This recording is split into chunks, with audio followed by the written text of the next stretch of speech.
Welcome to Business Innovators Radio, featuring industry influencers and trendsetters sharing proven strategies to help you build a better life right now. Hello and welcome to this episode of our program. This is Mike Saunders with Marketing Huddle. Today we have with us Jodi Davis with JD Coaching and Consulting. Welcome to the program, Jodi. Well, good morning, Mike. It's a pleasure to be here. Hey, so get us started with telling us a little bit about your background and what led you to a coaching and consulting firm, and let us know how you serve and help your clients. Well, thanks for asking. My journey towards developing my own potential and then the potential of my clients began 35 years ago. And that's when I learned that there are always gifts in adversity. And I was a mother at home. I had an undergraduate education degree, was raising 2 children when my 3rd child was born with a congenital heart defect that no child had ever survived. But she was fortunate enough to live for 13 months. I cared for her 24/7. And then when she passed away, the Children's Hospital here in Minnesota, where she had been cared for, invited me to sit on their board of directors from a quality assurance standpoint. And I was passionate about helping the board ensure family-centric care and quality assurance for all their patients. But I didn't know very much about board work or business, so I went off to get an MBA. And fast forward about 8 years later, when I had sat on 3 of their boards, their foundation board, their hospital board, and another joint venture board serving children, complete with an MBA, I was accepted as a first executive director for a nonprofit focused on children's health in Minnesota. And if you take my journey through my career to 10 years ago, after I'd had years in sales, years of working with nonprofits, volunteering, helping to raise money, sitting on boards, I decided to focus my company on something that had happened to me, and that was I learned to develop and achieve my potential. After my daughter died, I felt like her life and death breathed life into my own, and I went out to achieve my potential. And now it's time to give back. I've been in this community for 30 years, and the individuals I work with, I help them with career development, resume writing, interview coaching, helping them to see the gifts that they are blessed with and how those are transferable skills to other employers and other workplaces. And then I also work exclusively with nonprofit boards, helping the boards to be more engaged and more functioning in terms of meeting the goals of the organization and the community they serve. Yeah, that lead-in is so encouraging because it just confirms once again what I see over and over, and I'm sure you do as well, which is you run into a patch of adversity and you can shrink from it or you can grow from it, and you went the other direction, which is you grew from it and then you used it as a springboard to help impact other people, and then it was almost like a pivot in your career where you kind of made a connection and sat on a board, and then now you do a lot of focus that way and kind of pour into that. Is there a specific, maybe even a success story that you can draw from some of the recent years' work with some of these nonprofit boards that you can share? What I think was the most exciting part of my work with nonprofits was when I had the opposite of a success story. I had a nonprofit board that I trained not once but twice, and they were having extreme issues and problems. And so I set out to figure out a better way to train boards.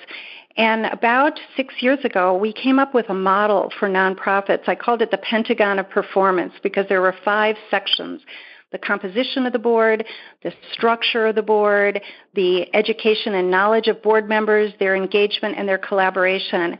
And before I went out to sell this model, if you will, I sent out an interview survey to hundreds of board people that I had known in the community over those years and asked them to rate the effectiveness of the board they sat on based on these 5 areas.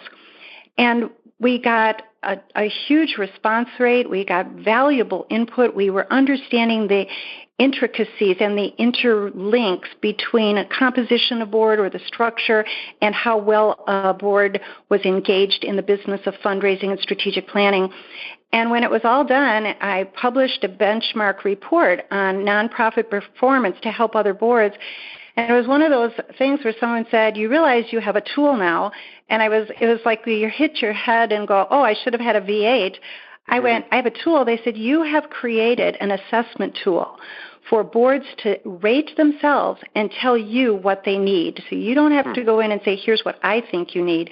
You go in and they tell you what they need based on their own ratings of effectiveness in 30 areas. And it's been so awesome. I've helped board advance. I'm doing the survey now with a YWCA board here in Minnesota for the third time over the last 6 years. They embrace it. They get better and better, and they're already a high-functioning board. It's just incredible. So that's really interesting, and we could probably talk for about 4.5 hours on just that one piece alone, but I want to ask one more kind of going deeper type question on that, because I think you stumbled onto something that is actually a really hot trend in marketing these days, and it is the power of surveys. But I kind of put an asterisk there because so many people go, oh yeah, surveys. That's we've done. We don't like surveys. People never fill out surveys, but people will fill out a quiz or an assessment when there's a curiosity factor there. Like, for instance, how do you rate? How do you stack up? How does your nonprofit board? That kind of thing. And I think that's what you're finding. Are you seeing? Are you positioning that as an assessment/quiz, and then they're now going through that, and then you're able to give them some customized results? Absolutely. I look at it first as educational, because before they take the assessment, which takes less than 10 minutes to do online, that's the cool part. Just sign in and it's done in 7, 8, 9, 10 minutes at the most. But we educate them to the questions they're going to be asked. What do we mean by this? So even if they did nothing else, they now know the components of a high-functioning board. And then you're right. When they take the assessment, I collate all of their responses into a 15-page report with graphs and all kinds of statistical calculations of how they rated and how they rated comparatively to a high-performing board that emerged in our benchmark. And then lastly, what we will do is give them 5 strategic recommendations. What are the 5 things we think they should do in the coming years to help advance their board to the next level? Now, of those 5 things, now this is now getting kind of painting the picture of this assessment tool, how powerful it is. It's not a watered down version of something. It's a substantive piece of assessment. When they get these 5 strategic initiatives, on a scale of 1 to 10, or how would you rate how hard they are for the board to implement on their own internally, or is it something that, well, of course we need to do those 5 things. We need 19, consultants to help us do that, or is it something that it's like, wow, yeah, they could have had a V8. These 5 things are awesome, and we can do these. And that's a great question. The most effective boards will have a committee that brings me in to work with them, and we give them the 5 recommendations, but at the board meeting where I present my results, we ask every board member to prioritize those 5 things so that every voice is heard. And then the committee that is embracing this initiative, they go to work on saying, okay, we are all working people. We have so much on our plate. We already have other strategic initiatives. Let's look at this priority and take them one by one. And the best boards that I've worked with will year in and year out compare themselves and see how are we doing on each of those initiatives. So there are things that they can do themselves. They don't need a consultant. They may be, and sometimes they do ask me to come back. If it's the composition of the board is not as strong as it could be, we may do a 1 or 2 month initiative to help them structure a better recruiting program and assessment of potential board members. So they're very easy things to implement, and we usually keep it to 5 or less so that it is manageable. Mm-hmm. Yeah, and there is power in, I teach marketing strategy for 3 universities, and literally this morning I was in a discussion board with one of the classes, and the topic of starting a business came up, and the topic of finding a mentor came up, and I posted up a article from, I don't know, I think it was Entrepreneur or Huffington Post on, why finding a mentor for your business is so powerful. And in many ways, it's because success leaves clues. And if this mentor has been successful, they can replicate what they've done many times across different industries. Well, there's nothing wrong with saying to a board, here's the 5 things you need. I can help you with all 5. I can help you with none, or I can help you with these 2. But, sometimes people are dumbfounded when they're holding this opportunity in their hand, and they're going, you told me all 5. I understand it, but I still need someone to walk alongside me to make sure I'm doing it the right way. And that is true. The nice thing about the 5 recommendations is I didn't make them up. And what I get to say when I stand in front of them, I say, these are the things you told me that you most needed. I am gleaning the top comments from all of you board members. So you already have advocates in the room on the board who say, good, if you put those things in place, I will be more engaged. I am more likely to contribute. I think this board will be stronger. And then it also helps them to recruit new members. A high-functioning board is a board that is more easily able to not only recruit board members, but bring in donations for their nonprofit because people know the dollars are being put to good use. Yeah, that's excellent. I mean, there's so many things that then uncovers. It's kind of like the domino effect there. So that's super, super good. Any other thoughts or like main missed opportunities that a nonprofit board typically would make that you see that you could say, if they could just shore up this issue, they can get a lot further, a lot faster. What we found, and it was surprising for me, I thought that collaboration between board and management was going to be the big hot area because in my years of experience, I often thought some boards were more into a working board rather than a governing board. But the results of the benchmark surprised me 6 years ago, and what I found was that the composition of a board, meaning its leadership, its diversity of skills, and experiences of the people that are composing the board, the individual board members' capacity to give time and give money, and their capacity to help get money and get resources for the organization, the composition of the board is probably the single most important piece. If you don't have the right people on the bus, and the bus isn't in working order, and they're not educated and knowledgeable about the ride of where they're going, they're not going to be engaged in the work that they need to do to help the organization achieve their goals. Yeah, that's huge. And it's kind of like saying, we know what we need to do and we've got the solution. And then if you don't implement it, there's no power in that. It's kind of like the old saying, knowledge is power, which is really a complete fallacy because knowledge is only potential power. You can't do anything with knowledge. You have the cure for cancer and don't do anything about it.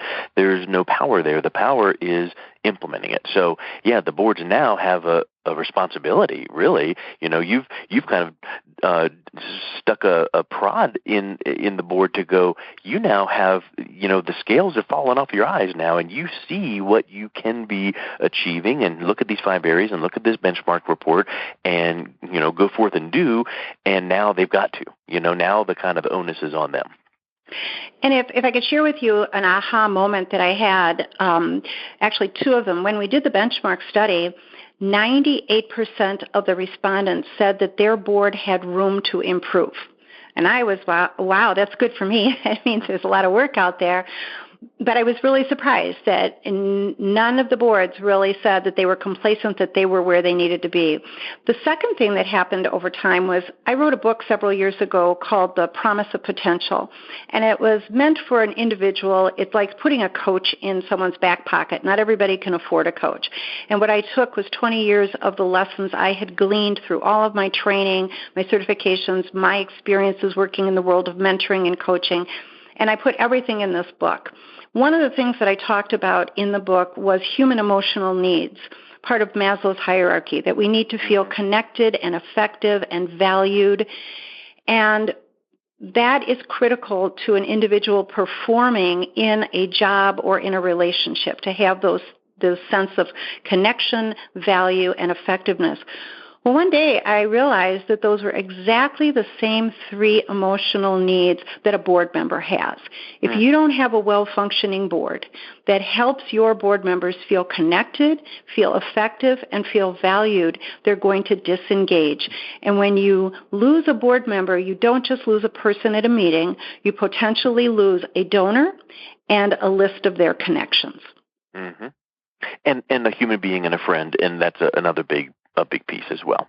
Oh, absolutely. And so it goes back to basics and achieving potential, whether it's an individual, a team, or an organization. It's all about the human elements of our daily lives that we all live and we all know. Yep, I love it. Well, Jodi, what's the best way that people or parties on a nonprofit board can learn more about you, your assessment, and how can they take the next step? There's 2 ways. They can visit my website, which is just my name, jodidavis.com, and that's JODIDAVIS.com. We have lots of information on there about our nonprofit services, our career services, etc. And my email address is Jodi, Jodi, at jodidavis.com. If they'd like a copy of the benchmark report or more information, or would like to set up a time to chat with me on the phone, I'd be very happy to explore their needs, their goals, and see if I would be a good fit for them. Excellent. Well, Jodi, thank you so much for your time today. It was wonderful getting to know you. Well, thank you, and I hope you have a great day in Denver, and please send some of that sunshine my way in Minnesota. Will do. Thanks, Jodi. Thanks for listening to Business Innovators Radio. To hear all episodes featuring leading industry influencers and trendsetters, visit us online at businessinnovatorsradio.com today.